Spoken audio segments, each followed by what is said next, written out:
I want to go over my survival kit for a couple of reasons. One, survival can be a bit of a personal thing depending on who you are and where you live, what you like to bring.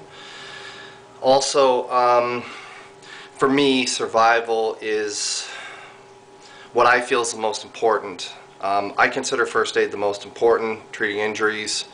I consider staying warm, being found, protection from the elements the next most important. Water gathering I consider the third most important. And then gathering food is one of the last things on my list. I mean, this is a general opinion and everybody has their own, but this is what I like to bring, so I'm going to go through it quickly. And first off, I have a space blanket, gathering rainwater, protection from the elements, parachute cord, 30 feet of it.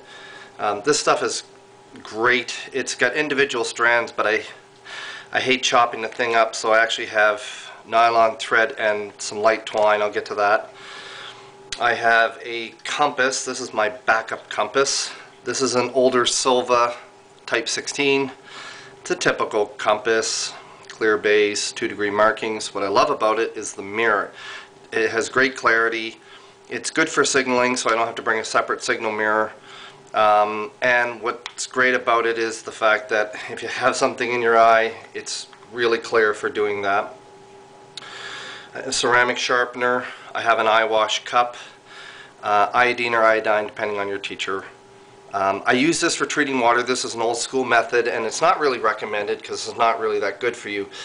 But a couple drops in a quart of water, shake it up, 30 minutes later, it's drinkable. Tastes like hell, but it's drinkable. Something I also bring, which seems to be ironic that I'm bringing this, is oral tetracycline. I've had people drink out of clear streams and pick up a low-grade bacterial infection, so I usually like to bring that. I bring cornstarch. Now, if you've ever had somebody take a spill and they've got a lot of minor scrapes and scratches, nothing real serious, you can actually clean them up with the surgical scrub.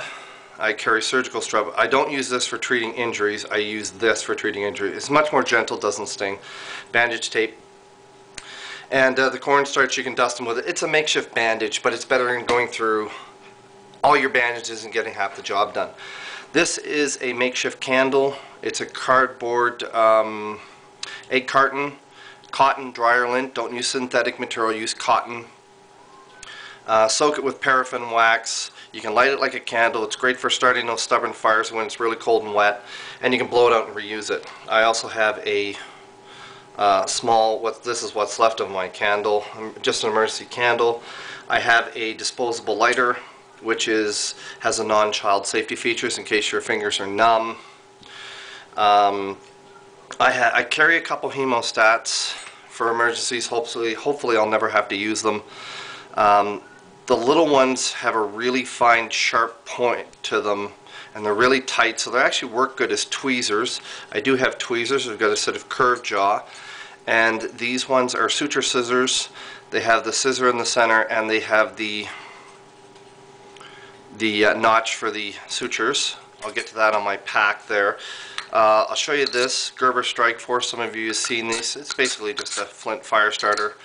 I may eventually get the smaller ones with the little sawtooth, but for now I have this, and it has a hollow handle with the little brick in the back, and that's the backup brick for fire starting.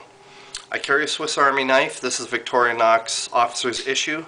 It has 2 blades and a really nice pair of sharp scissors that cuts to the point. I like the fact that this one has 2 blades. That's the smallest one at the time that I can find that has 2 blades and scissors. I carry a small poncho. It's shaped the same as the old military style ponchos, but it doesn't have the reversible snaps of the grommets. Great for, wearing as a garment.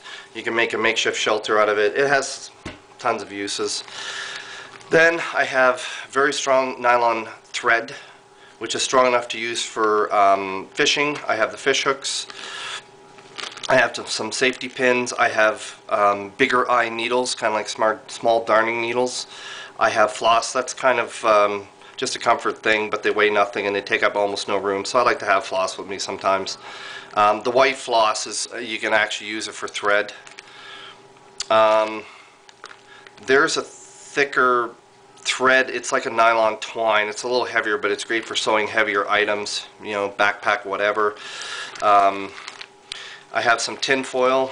You can make a cup, boil water with it, or you can use it for signaling. This package here is a separate Ziploc bag with toilet paper, and what it's got in it is these windproof and waterproof matches. They're like the lifeboat matches. They're safety matches.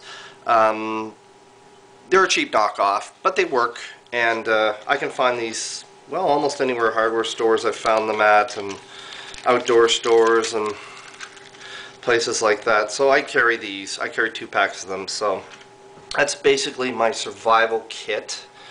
I'll get to my first aid kit, which is a little more substantial. You can see that some of the first aid stuff is here in the survival kit because all the soft stuff is in here. I don't like it to get banged up. My bandage is damaged, and then they lose their sterility, and then you're screwed. So I prefer to keep the hard items with my survival, and then I'll get to my first aid kit in the next video. Thanks for watching.